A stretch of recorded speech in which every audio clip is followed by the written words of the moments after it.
Originally, I wasn't going to record any of this part, but why not? It's right here. The cameras are here, and it only takes a second to do this.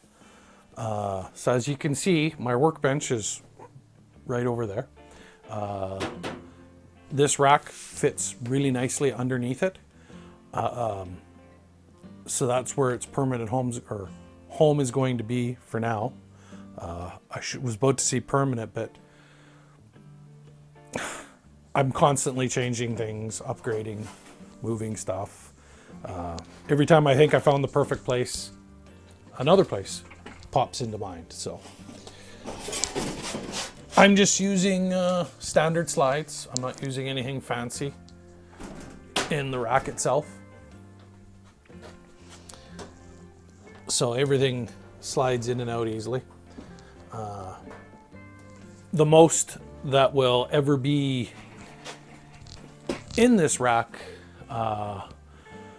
will be this rig, a file server, a switch, and possibly a UPS. I'm not running any UPSs right now, but probably a very good idea, I will admit.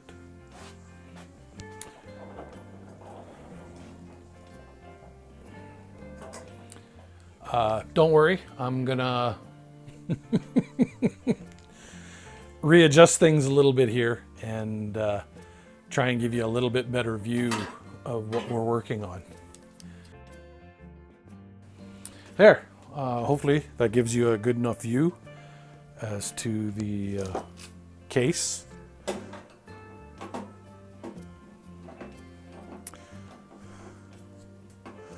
As I'm recording these videos and watching them back,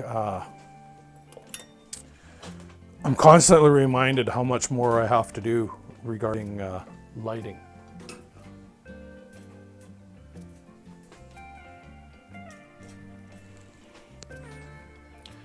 There, we'll switch over to that view because you don't need to be staring at my belly.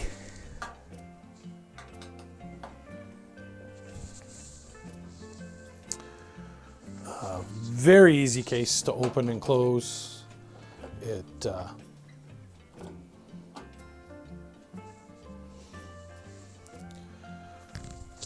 One person I spoke with when I told him what my plan was called me a cop-out because I was using 4U racks cases. He said a real man would use a thinner case, maximize space. Maybe he had a point, but this is the route we've decided to go with for now. As you can see, it comes with lots of hardware. Now, I'm going to be using the pre-installed fans that came with the Rosewell chassis cases. The only thing I don't really care for about them is the fact that all the fans are Molex. Is it the end of the world? No. It is far from the end of the world. But down the road, depending on noise, efficiency, how well they cool the system, I might upgrade them down the road to PWM fans. Something that's a little quieter. Especially on the smaller ones, the ones at the back of the case. They're not very big, they're 90 millimeters. And I might want something a little bit more down the road. The really nice thing about the Rosewell case is you have 3 120s at the front, 3 in the middle, and then you have the 2 90s at the back. So we should have lots of airflow. This rig, right off the bat, is going to be running no drives in the front. Down the road, I may add storage space to these, but I don't think I'm going to be needing that, especially since I have another Rosewell case with hot swappable drives that has some of the components already in it for a file server. and that is going to be sitting literally underneath this, and it's not going to be needed at the beginning of the process. But if you've ever been working with computers, you know as well as I that things change, and it's nice to have the options. Like I say, these were very reasonably priced. I picked them up on sale, waited patiently for them, and they've been waiting patiently for me to get around to actually using them and building them. I'm excited though. Some of the other benefits of the Rosewell cases that I've chosen is they have front-facing lights, USB ports, both 3.0 and 2.0, power switches, reset switch, little quality of life things that can be really nice to have. This rack is far from professional, especially with me building it. So I wanted to make sure I kept my options open with them. Options. Sometimes you can waste a lot of time overthinking things or creating too many options, but personally I prefer to have as many options as I can. So for now, we'll just get the... Sorry about that. It's something I knew I was going to do a lot of, banging my head on the camera. We're still getting used to working in this space, so I apologize again for that.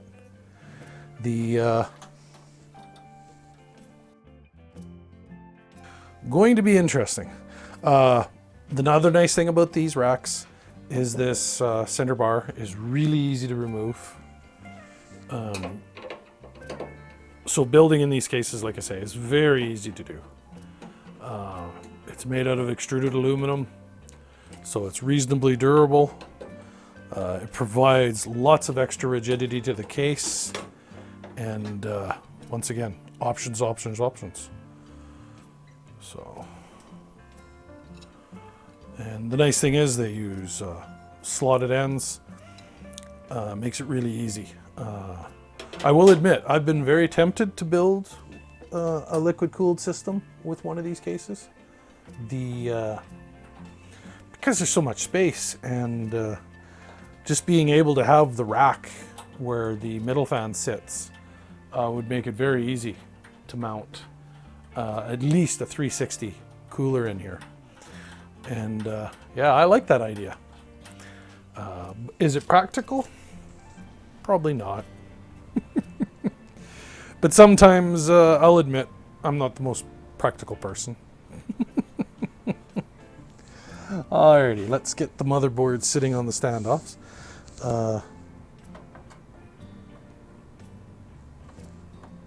As I said before,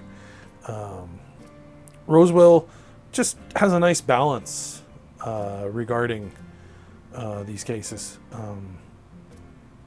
It's set up with enough standouts to do EATX, but the motherboard that we purchased is just an ETX, so that's ATX, which is more than good enough for now. Before I screw the motherboard down, I'm just reconsidering what cards are going to be going in here.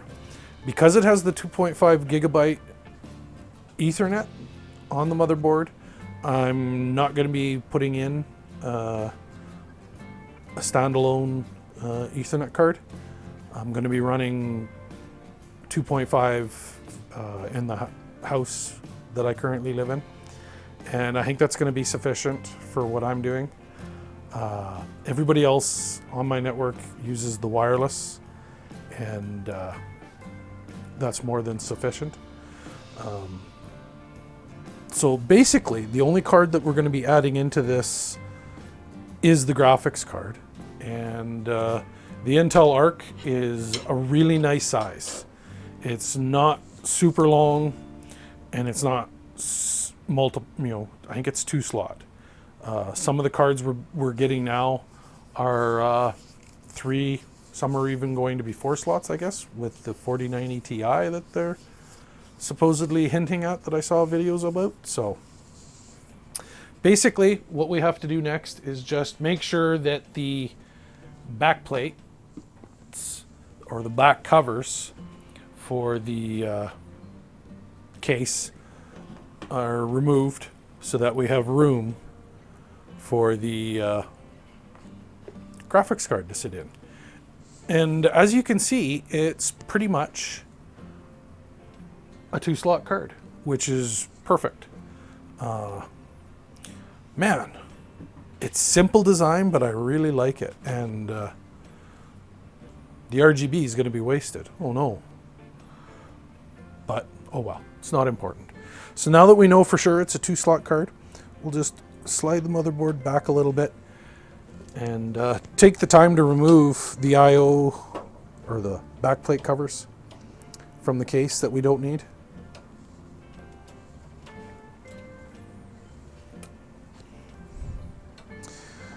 They can be removed easily on these cases because they are installed with screws, which is always nice. A lot of inexpensive cases still come with just cut out ones that are still attached with material to the case, and you got to really torque on some of those and twist them. And I've actually scuffed a few motherboards up a little bit when I'm installing them.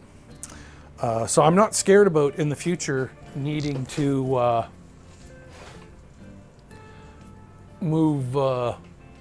remove some of these backplate covers. These cases are just really nice for that. And sitting at this position now, wow, that little Noctua cooler just looks tiny in there. I might rethink that at some point down the road and switch it back to a 120 millimeter fan cooler. Because yeah, there's just no problem with space. But for now, we'll just stay with this as it is. The next thing we're gonna do is get the motherboard screwed down and locked in place. And then we'll install the graphics card after that. So we'll be right back doing that.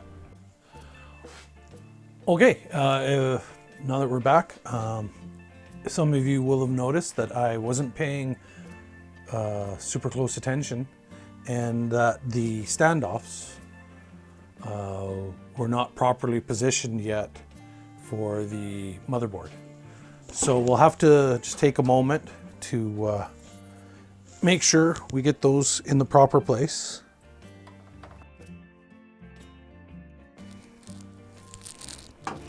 Some people use pliers, some people have special little adapters that they can slide on the end of the standoff and then use their screwdriver. I like to use a nut driver. I will admit I have, because of the nut driver, been able to apply too much torque in the past. So yeah, once again, just firm. Or a little past firm, because the worst thing that can happen is if you don't tighten down the standoffs enough, having the standoff come loose instead of the motherboard screw when you go to change out your motherboard. Yeah, not fun to deal with. I went and bought a special pair of needle nose pliers just to be able to get around that little hubbub. There we go.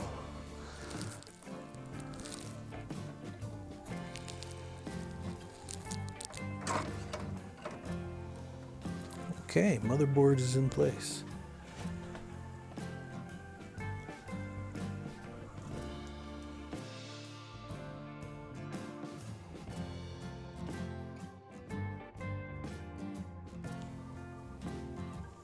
I almost feel guilty putting this motherboard in a closed case like this, but like I say, function over form this time.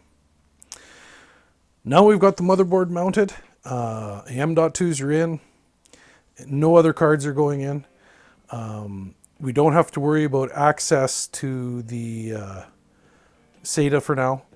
The other connections we'll do before we put the graphics card in, though, are some of the ones that are a little bit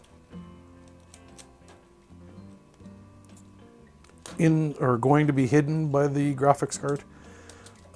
Anytime you can do these connections before you install something else is always best. Pardon me.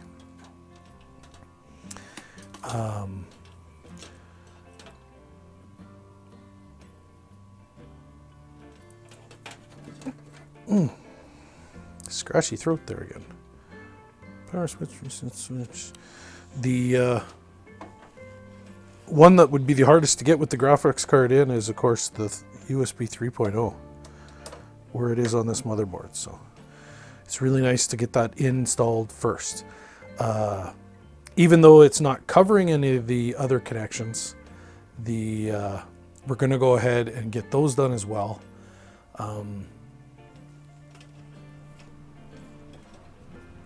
Just because it got a little bit more room to work with. So we'll get those installed. That's nothing super exciting. And we'll also make sure we get our free speaker installed as well. And we'll go from there. So we'll be back shortly.